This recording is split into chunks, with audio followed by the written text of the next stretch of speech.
rapist. He is going to be in court today. He's being arraigned on murder charges.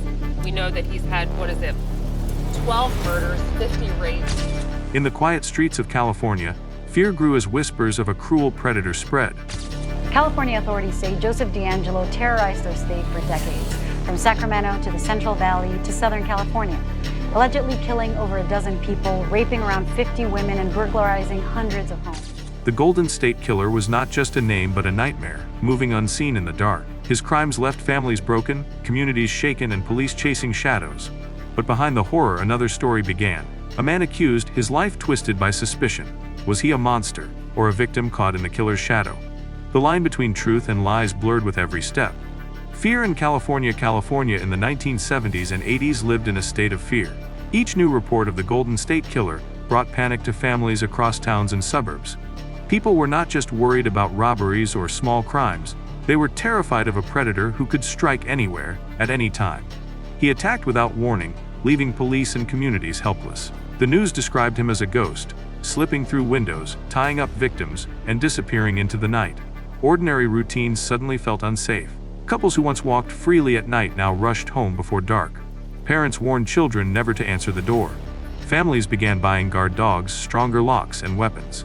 Even then, people felt unsafe in their own homes. The fear spread like a sickness, touching everyone. This atmosphere made it easy for mistakes to happen. The pressure on the police grew heavier, and sometimes the search for the killer turned into suspicion against the wrong people. For those accused, living under this cloud of terror was almost as damaging as the crimes themselves. They were judged not only by evidence, but by the fear running through California. The Golden State Killer's reign of fear was not just about his victims. It was about the way an entire state learned to live in constant dread. His shadow turned daily life into a prison of suspicion and silence. Strange new clues. As the hunt for the Golden State Killer dragged on, investigators found themselves chasing clue after clue, many of them strange and confusing. A shoe print in the mud, a rope left behind, or a whispered sighting late at night. Each detail felt like it might be the key to solving the mystery. Yet time and again, these leads led to dead ends. The more evidence they gathered, the less sense it seemed to make. Some clues even pointed in different directions, creating doubt about who the real killer was. At times, neighbors reported cars they had never seen before or figures slipping through alleys. But when police followed up, nothing connected. Other times, personal items were stolen from homes without reason, as if the killer wanted to play games with the investigators. These odd details only added to the chaos. In this confusion, suspicion began to fall on men who had no part in the crimes. A fingerprint might look similar, or a piece of clothing might match a vague description. Lives were turned upside down because of clues that did not tell the full truth. For those accused, each new discovery felt like another nail in a coffin built out of fear and mistakes. The strange new clues were not just pieces of evidence. They were pieces of a puzzle that seemed designed to mislead. And with every twist, the mystery of the Golden State Killer grew darker, while innocent people risked being lost in the fog of suspicion. A wrong man named in the middle of the panic. Police were desperate to show progress. Communities wanted answers, and the pressure weighed heavily on investigators. That is when mistakes began to surface. A man could be living his ordinary life, going to work, caring for family, only to wake up one day and find his name tied to the Golden State Killer. Suddenly, his face appeared in whispers, and his reputation was torn apart without proof. The accusation was often built on weak links. Maybe he lived near a crime scene, maybe he looked like a sketch, or maybe an unreliable witness thought they saw him. But once the name was spoken, it spread faster than any defense. Neighbors avoided him, friends kept their distance, and his family suffered shame. For him, every day became a trial in the court of public opinion. Being named as the wrong man did not only threaten freedom, it destroyed trust. Innocent men begged for someone to listen, but their voices were lost beneath the loud demand for justice. To the public, fear was enough to erase doubt. This was the cruel side of the case. The real killer remained free, while others carried the heavy weight of blame. For those wrongly accused, the label was more dangerous than prison. It was a scar that marked them for life, a punishment without crime. Lives turned upside down for those who were falsely tied to the Golden State Killer. Life changed in a single moment. Before the accusation, they were ordinary people, workers, fathers, sons, neighbors. Afterward, they were treated like monsters. Jobs were lost, families broke under the pressure, and children were teased at school. It was as if the entire community turned its back, leaving them to carry shame for a crime they never committed. The fear that gripped California meant no one wanted to take risks. Even without proof, people preferred to believe the worst. A man accused could no longer walk freely in his own neighborhood. Eyes followed him in silence, and whispers followed him everywhere he went. Friends who once trusted him now locked their doors when he passed by. This sudden collapse of normal life was crushing. Every phone call from the police felt like the end. Every headline felt like a personal attack. Families lived in constant stress, waiting for the next rumor, the next piece of false evidence, the next moment when strangers might show up at their door. The Golden State Killer's crimes created victims beyond the ones he attacked. Innocent lives were turned upside down by fear, suspicion, and false blame.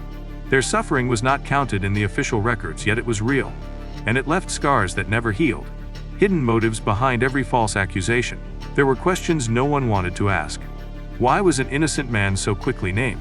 Was it only fear, or was there something deeper driving the choices of investigators and those spreading rumors? Some believed police rushed to calm the public, needing a face to match the crimes. Others whispered about personal grudges, neighbors with jealous hearts, or even people trying to push suspicion away from themselves. The Golden State Killer thrived in this confusion.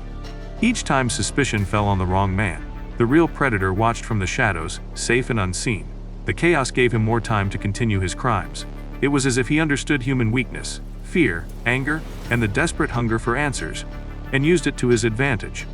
For the innocent, these hidden motives felt like betrayal. They were not only victims of rumor but also of a system that placed speed over truth. Being framed was not just a mistake, it was the result of choices made under pressure, choices that ruined lives. The deeper one looks, the clearer it becomes the case was not only about one killer. It was also about the hidden hands of fear, ambition, and desperation that shaped the story. And those silent forces made the shadow of the Golden State Killer even darker. Truth on trial. When the wrong men were pulled into courtrooms, the line between truth and fear grew dangerously thin. Judges, lawyers, and juries sat in rooms heavy with tension, but the evidence was often weak or twisted by panic. The Golden State Killer had committed terrible crimes, yet here were innocent men forced to defend lives they never lived, alibis they should not have needed, and actions they never took. Every word spoken in court felt like a fight for survival. The accused begged to be heard, but fear made the truth sound small. Prosecutors painted pictures of guilt, while the public outside demanded justice no matter the cost. The victims of false accusations were not battling facts, they were battling fear itself. Inside those trials, families sat shattered, watching their loved ones dragged through humiliation. Even if acquitted, the stain of being linked to the Golden State Killer could never be fully erased. People remembered the headline, not the verdict.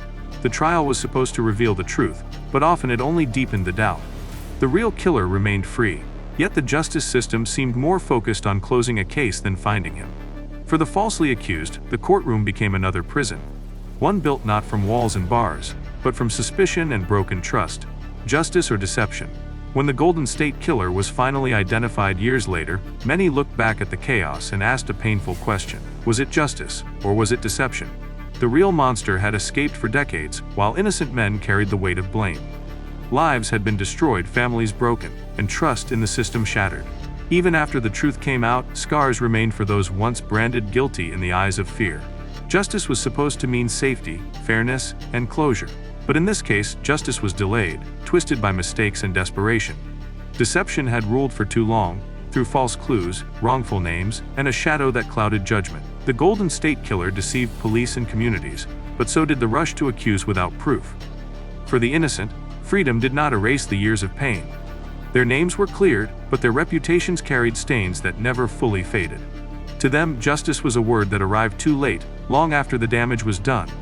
The story leaves behind a haunting truth. Fear can be as dangerous as any criminal, and a system built on panic can harm those it swears to protect. In the end, the question remains, did California truly find justice, or only a reflection of the deception the Golden State Killer left behind?